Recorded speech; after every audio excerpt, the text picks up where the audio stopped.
ये सड़क सिर्फ 1 महीने पहले बनी थी और पहली ही बारिश में उखड़ गई। ये तस्वीरें हैं सितारगंज के बिजटी चौक से तिरंगा चौक तक बनी नई सड़क की। बीच सड़क पर गहरा गड्ढा बन गया है।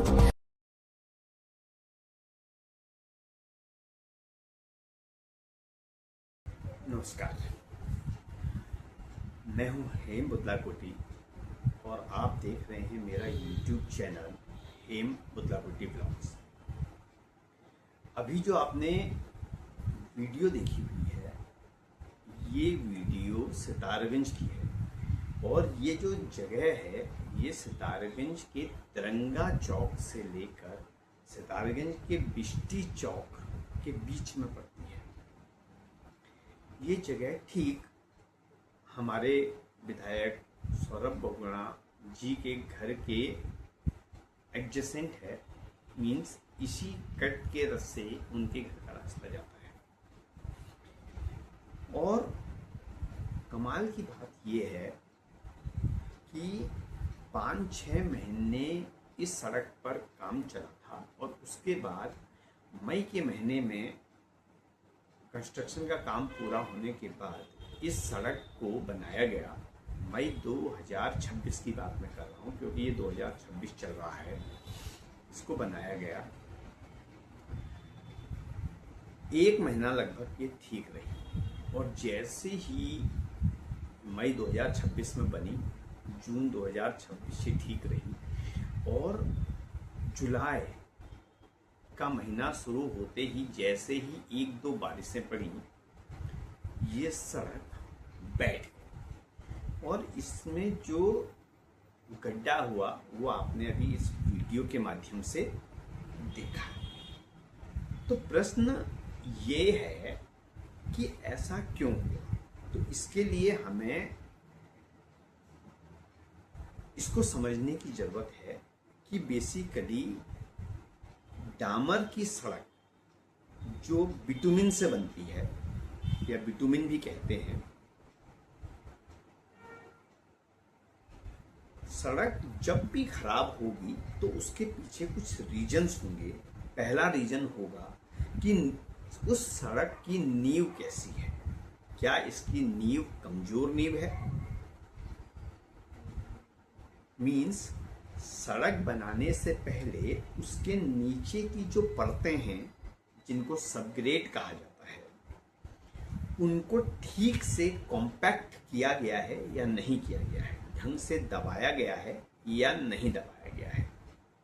क्योंकि अगर सड़क की नींव कमजोर होगी तो जब भारी वाहन उस सड़क के ऊपर से गुजरेंगे तो मिट्टी दब जाएगी और सड़क उस जगह पर बैठ जाएगी। दूसरा, सड़क के खराब होने का सबसे बड़ा कारण है पानी की जल निकासी का प्रॉपर ना होना। बिटुमिन या डामर की सड़कों पर जब पानी की निकासी प्रॉपर नहीं होती है तो ये पानी डामर के अंदर घुस जाता है और डामर और गिट्टी का जो बॉन्ड होता है उसको तोड़ देता है। और जैसे ही पानी ने डामर और गिट्टी के बॉन्ड को तोड़ दिया तो जो हमारी सड़क है वो उस जगह पर डैमेज हो जाएगी। इसे स्ट्रिपिंग कहा जाता है। तीसरा कारण है कि घटिया सामग्री जैसे अच्छी क्वालिटी का बिटुमिन यूज न होना या उनका अनुपात, गिट्टी और बिटुमिन का जो अनुपात है वो प्रॉपर ना होना। अगर ऐसा है तो ऐसी सड़क बहुत जल्दी खराब हो जाती है। अगर आपने मिक्सिंग करते समय बिटुमिन को ज़्यादा डाल दिया तो जब गर्मी पड़ेगी ये बिटुमिन पिघलने लगेगा। और आपने कई बार देखा भी होगा कि गर्मियों के दिनों में अक्सर कई जगह पर सड़कें पिघल सी जाती हैं और जूतों के साथ चप चप की आवाज़ करती हुई महसूस होती है। और अगर आपने बिटुमिन को कम डाला रेशियो से, तो वहां पर जो सड़क पड़ेगी वो भुरभुरी रह जाएगी और दूसरी गाड़ियों के चलने के साथ उनके पहियों से ही उखड़नी चालू हो जाएगी। ये भी आपने देखा होगा।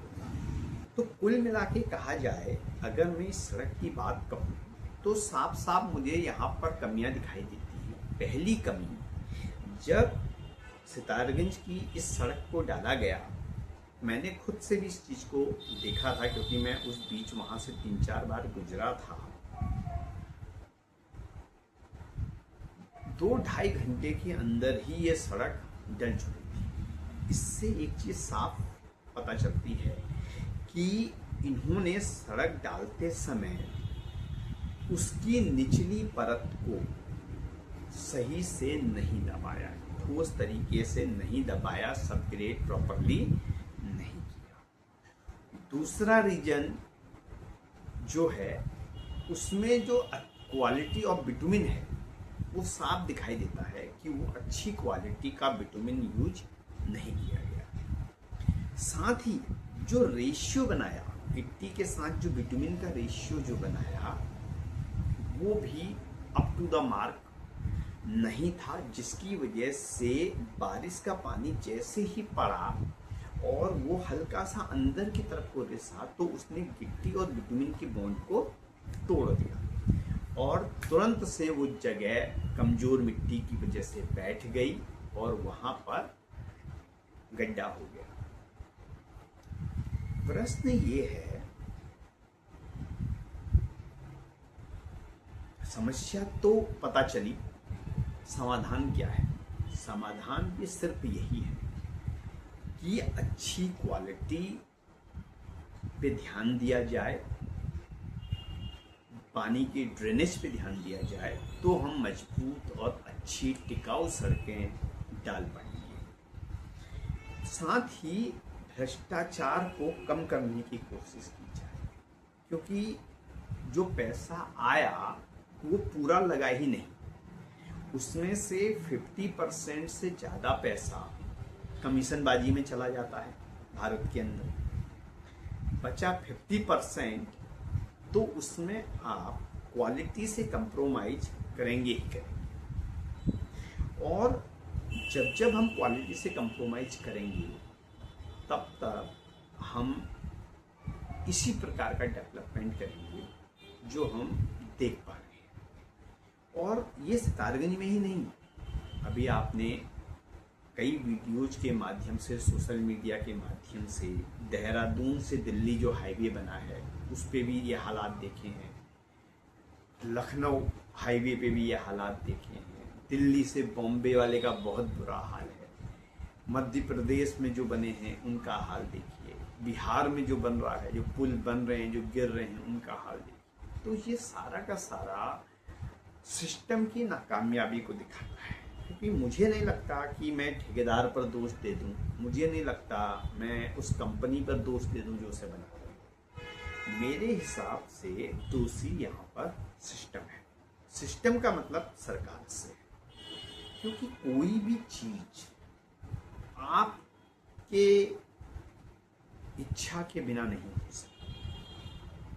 जब तक हम कमीशन खोरी, अपना परसेंटेज लेने की बातें या ईमानदारी से स्टडी करते हुए चीज़ों को नहीं बना पाएंगे, हम एक अच्छे शहर, अच्छी सड़कें, अच्छी नालियाँ, अच्छे भारत का निर्माण नहीं कर पाएंगे। तो मैं रिक्वेस्ट करता हूँ मुख्यमंत्री धामी जी से, अपने मंत्री, कैबिनेट मंत्री और विधायक सौरभ बहुगुणा जी से ध्यान दीजिए, बहुत ध्यान देने की जरूरत है।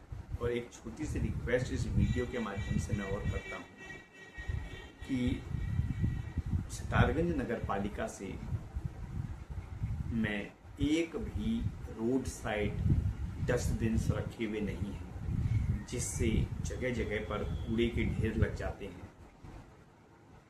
इसमें आम आदमी की कोई गलती नहीं हुई है, क्योंकि हमें तो अपने घरों से कूड़ा निकाल कर कहीं ना कहीं डालना ही है। तो सितारगंज में बड़े बड़े नीले वाले ड्रम्स कूड़ेदान के रूप में रखे जाएं, 100 मीटर की डिस्टेंस पे रखे जाएं जगह देखकर, ताकि हम अपनी रोडों को साफ सुथरा रख पाएँ, अपने ड्रेनेज सिस्टम को चोक होने से बचा पाएँ, लोगों को अपना कूड़ा उन डस्टबिन तक ले जाने की आदत डाल पाएँ और एक प्रॉपर रिसाइकलिंग प्लांट बनाकर हम अपने वातावरण को स्वच्छ रख पाएँ। इस पहल पर हमें काम करना ही।